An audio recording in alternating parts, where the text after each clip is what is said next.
Well, hello, General Hospital Daily Recap fans. Today's Daily Recap is for Monday, January the 29th, 2024. Monday, January the 29th.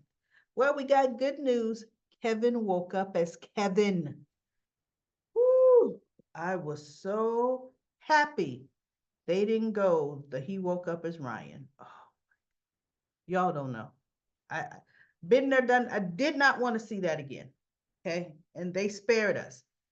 He was able to tell Laura for sure. Of course, it was Esme that did it. He goes, I thought I was getting through to her. She was talking about, the things she wanted to change. And then she kind of started pacing back and forth as she was talking. And next thing I knew, lights was out. So yeah, clocked him. And so Portia was in the room because she was looking at his vitals when he was able to confirm to Laura it was Esme, and her eyes got big. And so Laura says, yes, she has her memories back. And she says Dante and Chase were on their way to Canada because they believed she was going there, that, they got a lead for her going to Canada. He's like, Canada? Who's in Canada? She said her former nanny. And so Kevin and Portia leaves, because Curtis had his first physical therapy appointment. So Kevin was like, Laura, that something's off. That doesn't seem right to me, but I can't quite place it. He goes, seems I walked in on something she was doing in Alexis's office because I startled her. So he's still trying to recall, what it is he could have missed, right? So he's thinking, and they end up. He goes, wait a minute. She goes, no, she used her credit card to buy a bus ticket. And he goes, something's off. And then he goes, wait a minute. He said, you said Esme used her credit card? And Laura said, yes. He goes, no, no. When I walked in, she had the invader's credit card in her hand. He says, and she was purchasing airline tickets. So good, bam, bam, bam. It was coming back, right?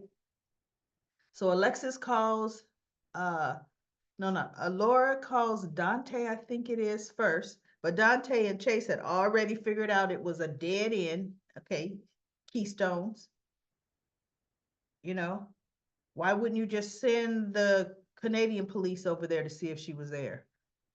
But y'all had to go and make a fool of yourself, losing time, right? So he says, yeah, it was a dead end here. And she goes, that's because she used the invader's credit card. And he goes, so Alexis arrives. Now, Alexis was at the courthouse, and I'm going to get to the Muldoon hearing in just a minute. But Alexis leaves the courthouse when Laura calls her. So she comes, and she already was having her staff, her, accounting department, access the credit card records. Well, she says, yeah, the cop that was there questioning Kevin, he asked Alexis, you didn't notice your corporate credit card was missing? She said, no. She says, Esme has access. She's my assistant. She has access to that credit card because there are necessary purchases she needs to make. She says, I would have no reason to look for the corporate credit card, right? And so she goes, the report's going to be sent to me. And so as she goes, oh, and she got an email chime. She goes, and here it is. And Kevin is laying there. Kevin said she was booking a ticket to Paris. And Laura's eyes got big. And Alexis, she goes, yep, here it is. She purchased a ticket to Paris.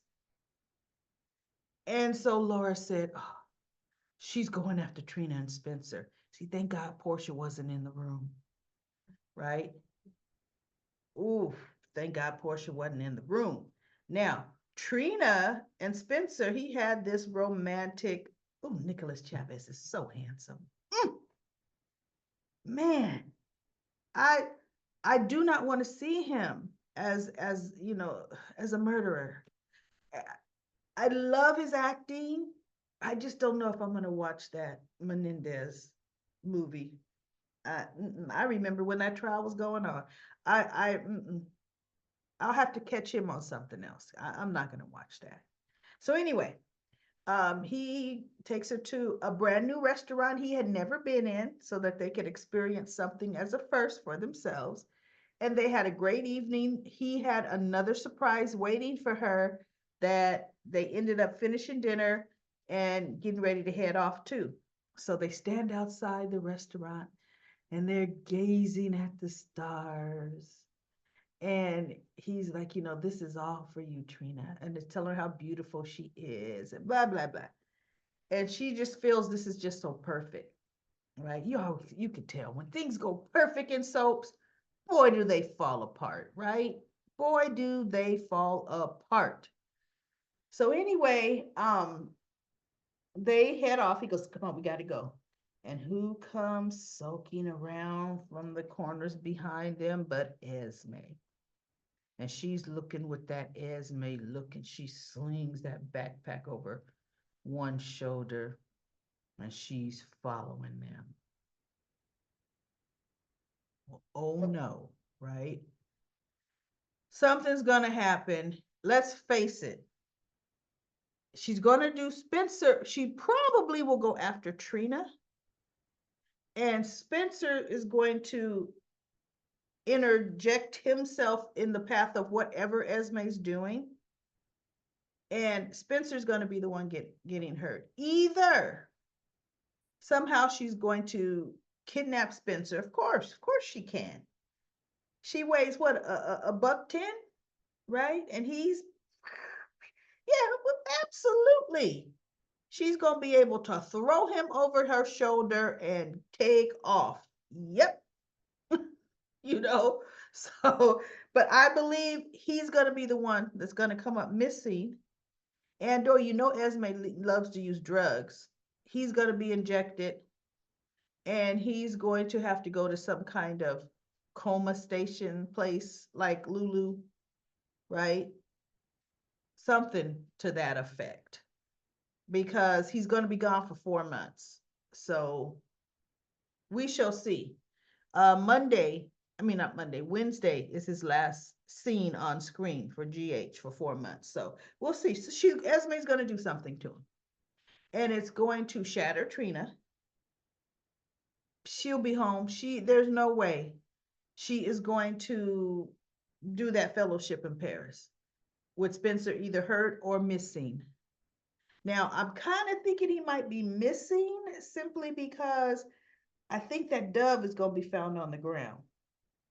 And Trina's going to know he would never drop it. Although, look, it was just in his pocket. It could be dropped, right? But we'll see. We'll see. That's speculation. But look, I love speculating. Love it, right? So now let's go to the next topic. The Muldoon story got good. On the recess, Martin wants to talk to Alexis just to see, not Alexis, Diane, just to kind of feel her out. Because Elizabeth was like, Diane would never be involved in covering up, in representing fraud case. She would not, right? So Tracy is like, look, put her on the stand, accuse her of fraud, throw out all the evidence of her committing fraud, her and her husband, and let the jury decide. And Martin's like, wait, what? Yeah. And so Alexis was like, you know what? That's circumstantial. Because remember I said Alexis was there at first. She goes, ooh, that's circumstantial at best. Yes, it would put doubt, but ooh, it could backfire. And if it backfires on a grieving widow, it's not going to go well. And Martin's like, yeah, that ain't good, right? Tracy's like, ah. So Gregory's like, you know what? Can you come? I need some water. Can you come with me to get some water? And she's looking like, but I need to go with you to get some. Oh, fine, right? So she goes. And she was kind of chuckling when they're sitting down. He's drinking his water. And she goes, yeah, you tried to con me or wait, manipulate me. He goes, she manipulate you. How could I be manipulating you? He goes, she says, you hardly needed me to come with you to get some water. The only people I allowed to manipulate me are my friends and family. And he goes, oh, is that what we are, friends? And she's like, I'm out here with you, aren't I? So Martin is saying, okay, Dr. Finn, how do you want to play it? Because actually, Martin already has a fast track to subpoena. The subpoena is out already to get that doctor, the oncologist, and to get him into court. They worked fast, right? Sam found the oncologist's name. Oh, Sam's good when they want her to be good, right? So they're trying to get the doctor in. And they're going to show that Muldoon knew. And so when Diane was out talking to Martin, she told Mrs. Muldoon, do not speak to the defendant or anybody. She goes, fine. She walks right in and walks right over to Finn. And she's saying, how could you? Because of your negligence, my husband is gone and blah, blah, blah. She's going, she wasn't a part of the cover up. I mean, the fraud. She didn't know. And so Finn and Finn is listening, and so is Elizabeth.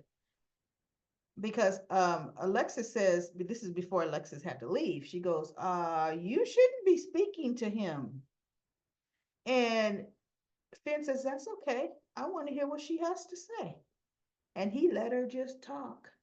And she said her husband, all in his final days, all he worried about was his family being taken care of, his family being taken care of. She says, and that's why he wanted you to be punished for the negligence. And so Finn said, so the malpractice suit, what was that, your husband's idea? Yes, it was his idea. So Elizabeth's like, oh, okay. Because you needed to pay for him to be, taken out of our lives. And Finn is like, okay. But he got from that conversation, she didn't know anything, right? So now Diane comes back in. She's like, oh, she runs over there. She goes, I told you not to. And so she looks at Finn. She goes, what did you say to her? And Finn said, oh, very little. But she said a lot. And Diane is just looking, right? She's just looking like, oh my God. So anyway, Martin comes back in and he tells Finn, okay, Dr. Finn, because there's 5 minutes till court's gonna be in session.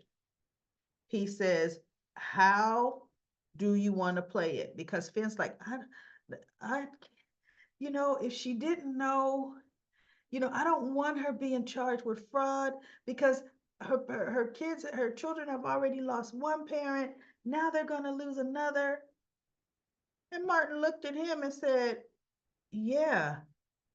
And if she wins this malpractice suit, your daughter could lose a parent. You need to think about her, right? Even though doctors don't really go to jail for that. That's what the insurance has to pay and they can't practice. But, his livelihood, okay, could be taken away from him. So he says, it's you or her. And he's like, huh.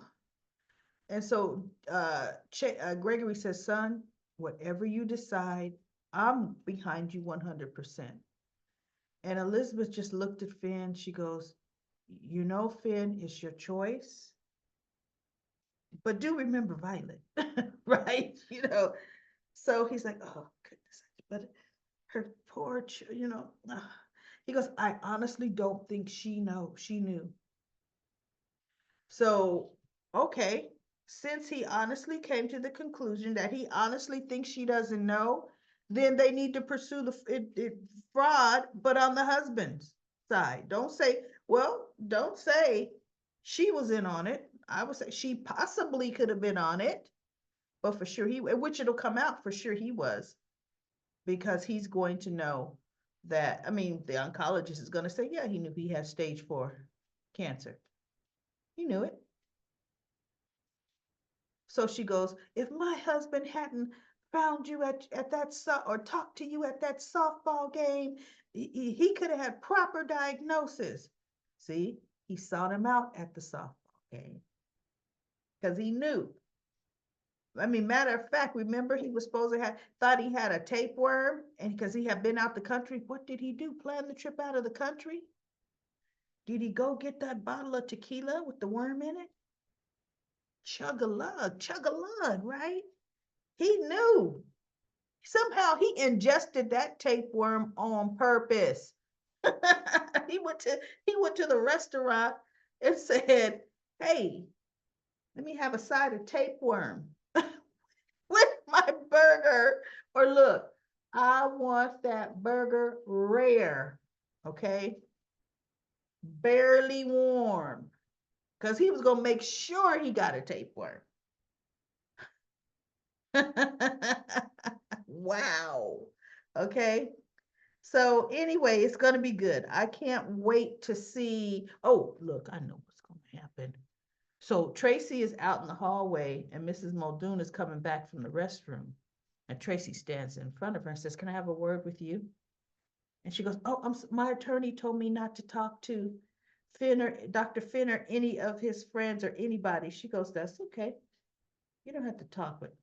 She goes, "All you got to do is listen, because I'm going to do all the talking." What do you all think Tracy's going to do? Comment corner, comment corner. What do you think Tracy's going to do? And what do you think Miss Muldoon is going to do? I'm not even going to give my opinion because I kind of think great minds, y'all, great minds. You and I are going to think alike. So I'm going to look forward to reading that comment corner, right? What do we think Tracy's going to do? So then the last thing on the agenda is Curtis. Curtis was having his first physical therapy after the surgery, and he wanted to try standing right away. You know, he didn't really pretty much, he told the therapist, "I want to try standing. I want to try walking." And Stella comes in, wait, you ain't doing no such thing. Isn't that too soon? And so the physical therapist is just looking at her, right? And so he goes, "Auntie, you don't have to watch over me. My physical therapist knows what I can handle and what I can't," which I was thinking, Stella, butt out, right? I know you're a patient advocate, but he don't need advocacy right now. So, speaking of advocacy, you notice they dropped Adam and his father like a hot potato. I don't know why that popped in my head right now. My goodness. What's up with that? But anyway, Curtis he goes, "We could try it because we need a benchmark." So the physical therapist helps him up, and Curtis is using his arms because remember, Curtis has really good upper body strength. He's been working on that upper body strength, right? So, so anyway, oh, he stands up and and oh, before he stood up, the therapist was squeezing his legs. He goes, "Can you feel that?" He goes, "I feel pressure." He's like, I I feel some pressure, right? So that good sign. Nerves are waking up, coming back. So he's still bracing himself with his hands and he's trying to ease up so that he can be on his feet. But his feet started getting a little shaky because he ain't ready. So he ends up starting to fall back, and the therapist guides him back into his chair. And he's like, he goes, "That's it for the day. That's it." And so the therapist says, "Well, we do have 20 more minutes in this." "No, I'm done." And so, and Stella says, whatever it is, she knows the therapist. She called him by his first name. She said, "Can I have just a few moments with my nephew?" So he leaves the room and she's talking to him because he was telling Stella that's the second time the therapist had to. First, he left to go get some towels because Curtis wanted to talk to Stella, letting her know I'm gonna try walking, right? And so she was talking about you've always been stubborn and stuff he did in his childhood. He was playing basketball with much older kids because his older brother made them let him play with them, but it gave him determination with all the bloody noses and scraped knees, but he kept doing it, right? So he got, matter of fact, he went to college with a sports scholarship, right? Well, she goes, so Curtis, you ain't a quitter. Did you seriously think that you were going to walk on your first physical therapy after surgery? Did you really think that was going to happen? And he sat there and he goes, well, I wanted it to. He wanted it. She's like, come on now. She said, that's going to take time. You're going to have to put in the work for that to happen. And she says, and I know you, and you're not a quitter. So let's finish this session. What do you say? And so he was like, you know what? And so Portia comes in. Is everything okay here? Your session ended early. He goes, no. He goes, just taking a quick break. He says, now Stella, maybe the guy's name was Ben. If it's not, I made it Ben right. Because it could be Ben, it could be Dan, who cares? So he goes, can you tell Ben slash Dan slash Tom, Jerry, anyway, to come back in? I'm ready to finish my session.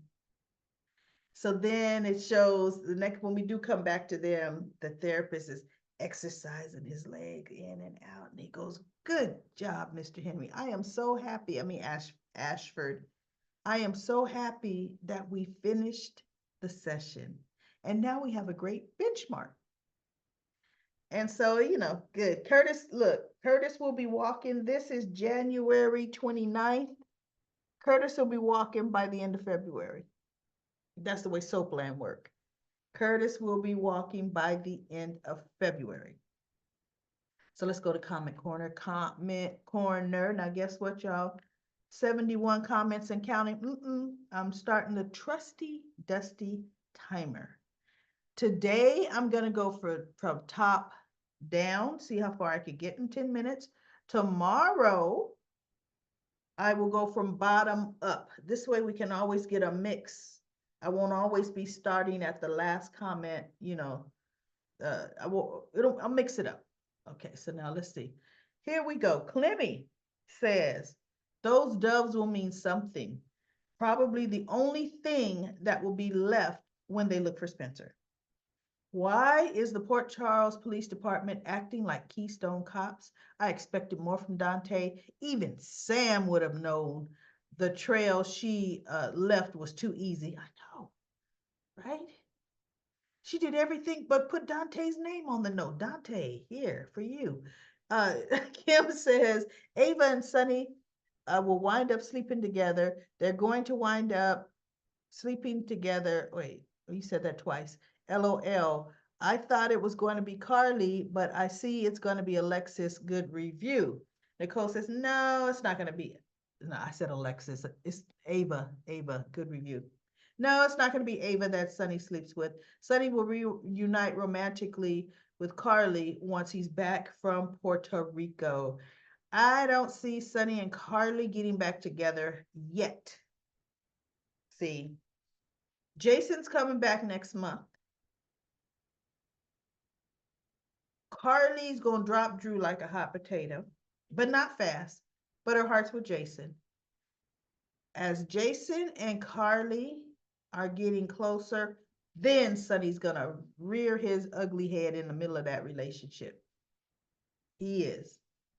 Then Lisa says they both made a point to let us know that Brick put Jordan's number in his phone. That is why he said, gotcha. It doesn't make sense to me, I know. Nina is right. If she ever has a chance of getting Willow back, she better not go after Carly and Drew again. Clemmy says that attitude won't last long. And then Lisa says, I was really surprised that Nina turned Valentine down on an offer to start a rival company. Nina shunned, Ava shunned Nina right there in the middle of the bar. Ava is loyal to Ava. She will only give her the time of day at her convenience. Diane is going to feel horrible for having to take Finn to court on a scam from those people or these people. And we'll see what Diane actually finds out. Lisa says the Muldoons are trying to scam Finn. Mr. Muldoon knew he had cancer when he went to see Finn. All Finn could do was recommend he come back for more tests. He couldn't go to the man's house and make him take the test. He probably did go to see the oncologist. I wonder how the Muldoons are paying Diane. I know. How are they? And then D'Angelo says Sam don't own Aurora. She gave it up. She gave it up when her and Drew broke up. But when they thought Drew was dead, she wanted Michael to run it on Scout's behalf. Nope. Sam and Drew both split Aurora as far as ownership. They both own half ownership of Aurora. Now, before Drew left town, Drew was still running his half, and Sam wanted Michael to run her half. Right? That's exactly how that went. She never gave up ownership. And then Otherworldly says, Daily Recap Lady, I was inspired by a comment here and hope you have time to read it. My fun thoughts on Nell, Charlotte, and Esme. Okay, Otherworldly, I'm going to look for that. Oh, just a few down. Let's get to it. Dacia says, Esme is as much like Nell. She never tried to make friends. She always trying to start trouble. Like Esme, when she came to town, she never tried to make friends. I said that the second time. She always plotted doing evil things. Charlotte and Nell and Esme, they would make Helena proud because how evil Helena was. Laura better be careful. Esme, Esme, the only wicked person, she needs to take a look at Charlotte. Yeah, she's not the only wicked. She does need to look at Charlotte. She's more worse than Nell and Esme put together because Charlotte is starting out real young, okay? And using the tarot cards to guide her. Okay, you gotta go. And you gotta go. You know, Otherworldly says, fun thought, Helena's three women plotting, destroying all of them, all who ever wronged them.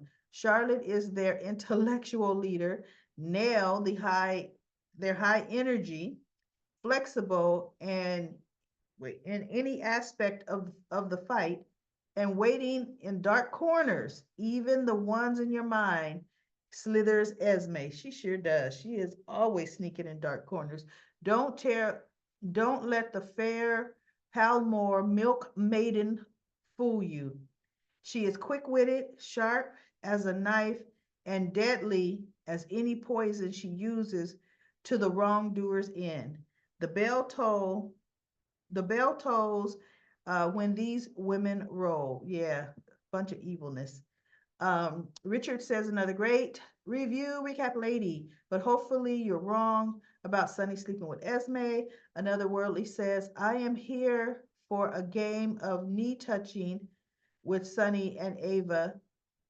Sleeping with Ava. I think I said Esme. Sleeping with Ava. Knee touching with Sunny and Ava for recovery and energy purposes only. P. Merle says, Ava and Sunny, please no. The first time was under a drug withdrawal, emotional guilt, manipulated haze. This time it would be on purpose. Ugh, ugh. Let's start them Let them start and then come to their senses. And then Richard said to P. Murrow, please no. And Otherworldly says, I'm told I am weird and like gross stuff. Oh, really? um, and then we have N.K. Rose. Nathan didn't inherit anything because the man who raised him figured out he wasn't his son. That is why Nina's mom wanted to steal her money. Only Nina received the inheritance when her dad died. That is true. Ron says, I see how they threw Taggart under the bus as police commissioner. Yep. And now Anna's up for her old job again, which she turned down. Alicia says, why is Sonny talking about putting Ava on a plane? He has his own plane. Yeah, he said, we're going to put you on my plane. It was always his plane. Yolanda says he may have unexpected plans for a passenger ticket. Is probably less expensive. No, he's taking his plane. Also, how embarrassing it would be for him to ride passenger on a commercial flight. He's a kingpin, Sonny Carithos, which is why he's going to only fly private. P. Merle says, remember, Wiley loved his private jet. I'm sure Sonny's not concerned about the expense of an airline ticket. He can control the situation better on his private jet. Yes, he can. PE says, maybe Esme put a tracker in the charger. Yeah, but Spencer wouldn't carry that charger around with him all over the place. And then Lucy says, hello, Daily Recap lady. Friday's cliffhanger episode of GH was great. A lot went down and things are moving along nicely. I hope everyone has a fabulous weekend. I hope you had a great weekend too, Lucy. And Yolanda says, the Esme letter is to throw everyone off track. Yes, it was. Good luck, Trina and Spencer. Esme is on the way. And Alicia says, true. Nicole says, they'll be fine. Something tells me Nicholas will rescue them. Mm-mm. Spencer told him they were going to Paris. Nicholas ain't gonna rescue them. I still don't get the logic. Um, why is Esme going to France? Is she going to ransom Spencer for Ace? Esme is about revenge, and Spencer has nothing to do with, because remember, even though now that she has her memory back, she still remembers having that baby and remembers Ace, but her hatred and evil personality of Esme is taken over, and the baby's needs are not first and foremost her needs whatsoever. Um, let's see. If not, Nick and Ace are just getting further away. She's proven to everyone right by her questionable actions. And Elisa says to P. Murrow, Esme realizes that it will be almost impossible to find Ace. So revenge is her next best thing since Spencer gave her baby to Nicholas. That is so true. All right, everybody, that is my 10 minutes, 10 minutes on Comment Corner, Comment Corner. Everybody, oh my goodness, these comments are so great. Goodness, by the time tomorrow comes, it'll be over 80 of them. So we're doing really well with talking about the soap between each of us. Oh my goodness, back and forth, back and forth. You know, General Hospital's picking up, and I think February, all through February, it's going to be really, really good. So that's it for Comment Corner for me. I'll be back tomorrow with another daily episode of General Hospital.